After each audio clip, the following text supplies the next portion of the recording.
to 6, a helping hand with your land.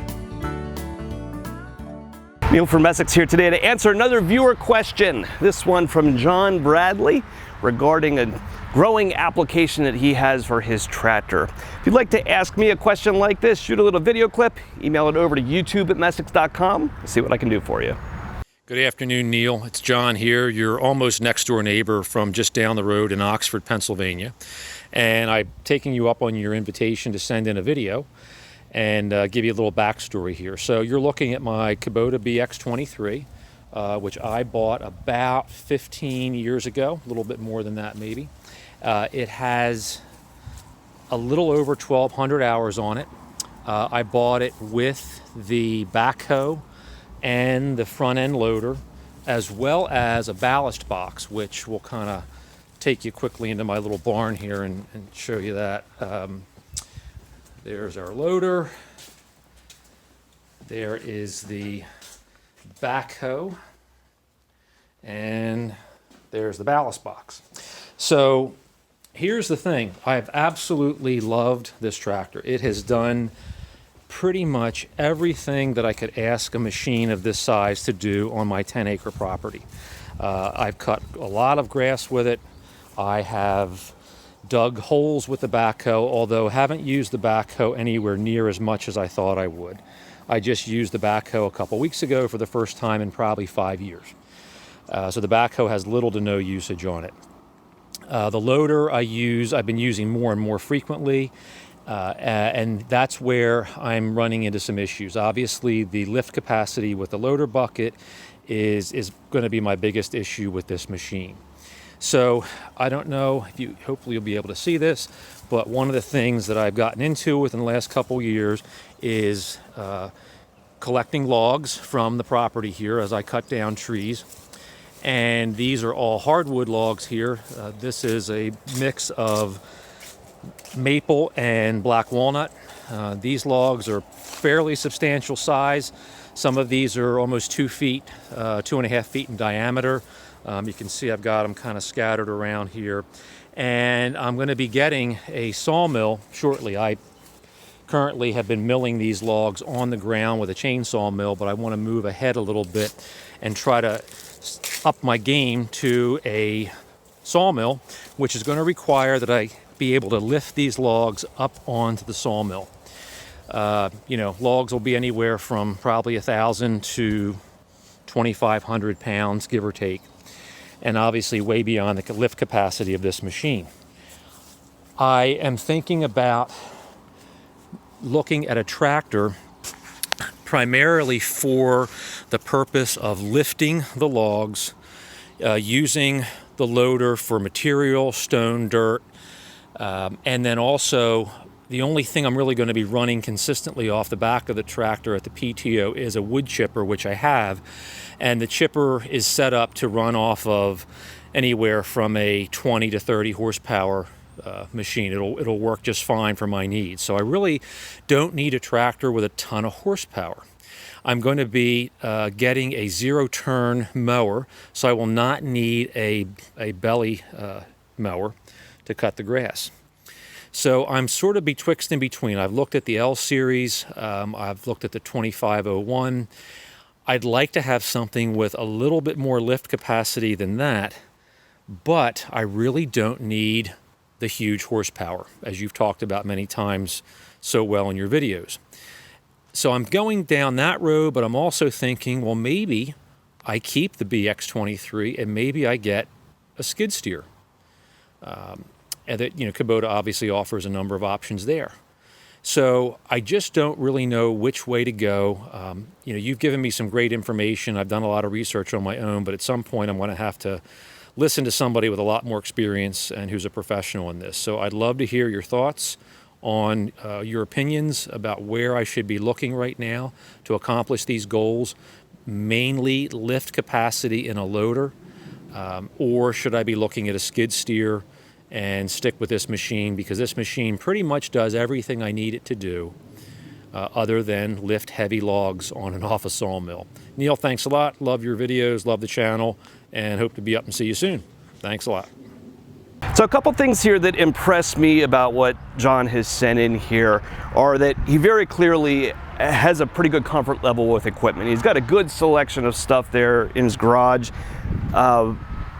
Talk very intelligently about what his further options are here to kind of move up into being able to manipulate these larger logs for a sawmill and move them around.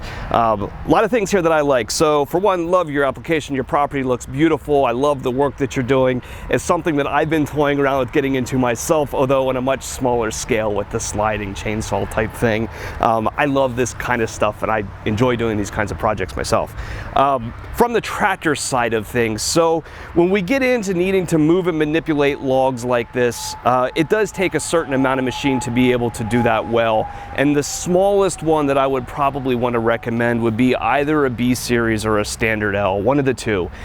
They're within about 10% of capacity of one another. There's another video here that we have coming out that shows that the standard L lifts a significant amount more than what the B series does, more so than what the spec sheets necessarily are going to show. So there's another video on that that's going to be coming out. Price-wise, the standard L does price right in around where the B series does. So if we're looking for this tractor mostly for these lift and carry type applications, the standard L is going to give you more of that capacity.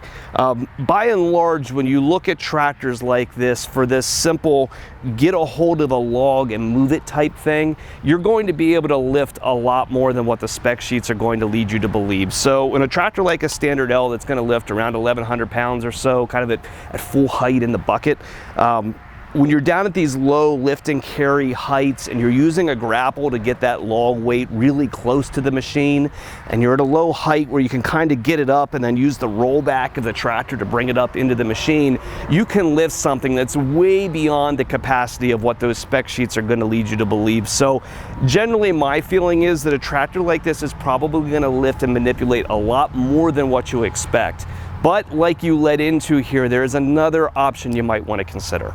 So while the market for used tractors is absolutely hot, it's very easy to get a very, very good price for a used tractor, the market for used skid steers is a little bit different. Skid steers tend to get a lot more wear and tear, they accumulate a lot more hours, and they get turned over by their owners a lot more often. So while there's very few options for lift and carry type tractors out there, you'll find many, many options for lift and carry type skid steers. Dollar for dollar, when we go and we look at what a machine is able to lift and carry, you talk through all the physics and the geometry of how these loaders work and where their loads is at. And a typical tractor where you're lifting in a bucket far away from the machine, you have a certain mechanical disadvantage because of where that load is situated. But in a skid steer, where the load is pulled back against the cab of the machine and the machine itself is overall just heavier, you generally can lift a lot more. The smallest skid steers will outlift most 50, 60 horsepower tractors very easily, coming up with 16, 1700, 2,000 pounds of lift capacity. So you may want to consider, if you're happy with your BX series tractor, you have all these implements already that are sized appropriately for it. If we're very simply dealing with the need to be able to go out and pick these big logs and bring them over to the pile, get a lot of skid steer options between $15,000 and $20,000 that should be reasonably reliable and get that kind of job done. If you dive into the machines that don't have air conditioning and cabs and that kind of stuff on them, you'll be able to get something with a reasonable amount of hours to get out and do that kind of job. And if you're using it for that simple task, you can probably give up some of the niceties that drive the cost of the used machines up a little bit higher. Now, I propose that with one caveat. Got a beautiful yard and a beautiful looking property. Skid steers rip the living daylights out of everything that they drive across. That simple function of having to take the wheels and drive left side, right side with a heavy machine like this, especially when you got the load of a big log hanging out the front, is going to destroy your turf. So if that's a consideration, that might drive you back into saying a bigger tractor might be the way to get this done. Or if you can find the budget for it, to spend a little bit more money for a small track loader. A machine like the C227 behind me over here, tracks with their lighter ground pressure compared to tires and that longer footprint, when they turn, tend to slide across turf a little bit easier and more gently than a set of wheels does. One last bit of advice, regardless of which machine you choose to go with here, whether it's upgrading to a bigger tractor or looking for some kind of skid steer type machine in order to move logs, you're going to need a grapple for it in order to grab and carry those loads around. There are two main types of grapples on the market, what's called a root rake style where the lid is back closer to the machine, and a more traditional grapple with a floor underneath of it. You'll find a lot of guys driving people pretty hard back into root rake style grapples, and that's often because of weight. There's a perception that in all cases you want that grapple to be as light as possible so that you can carry around as much of a load as you can. While that's true, there's certain kinds of loads that those type of grapples don't handle as well, and logs is one of them. When you have a clamshell here on the bottom, when you close that clamshell with your third function and the lid comes down and it grabs, it'll secure that load, but as soon as you take your thumb off the third function and take the hydraulic pressure off of it, it'll start to go a little soft and can open up on you a little bit, and that will lead guys to taking that style of grapple and always having to hold the button down on a third function while they've got a load to keep from dropping it. When you're doing things like carrying logs, a grapple with a floor in this more open style of lid is going to contain that log a lot better. It's going to carry it. It's going to allow you to roll it back into the tractor and hold on to it without having to keep constant hydraulic pressure on it in order to secure it. I do agree with that, lightweight grapple thing in the smallest of tractors when we're down in subcompacts and that kind of thing. But when we get to this size machine where you start to have adequate lift capacity in terms of what the rest of the tractor can do, there's no reason to go down that road anymore, and picking a grapple of this style that's a lot better suited to that type of log, it's going to be a lot more appropriate and a lot nicer to use for what you're doing. So like many things, there's a lot of different equipment that you can use in order to get your application done. If I was going to take this approach personally, I probably would go down the route of a bigger tractor, and I really only look at it that way because of the property that you're working on. I personally would worry about the damage that a big piece of machinery can do there, and also not necessarily wanting to deal with the headaches. When you get into a thing like a skid loader at the right price point with a lot of hours on it, it can be another piece of equipment to maintain. You generally are, 3,000 hours or so might be putting some money into things to keep it going. Things that you just don't want to be worrying about when you're out trying to enjoy yourself and have fun, which is what this application ultimately looks like, right? This is a hobby. You're trying to have a good time, not trying to necessarily approach this on the perspective of what's the cheapest way that I can get it done. So that's probably the approach that I would take, but that's not to say that this is certainly the only way to get it done. There's a lot of ways that we can achieve this. So if you yourself like to ask me a question, shoot me a video to youtube@messick's.com. Shopping for a piece of equipment, or if you have parts or service needs that we can help with, give us a call at Messick's. We're available at 800-222-3373 or online at messick's.com.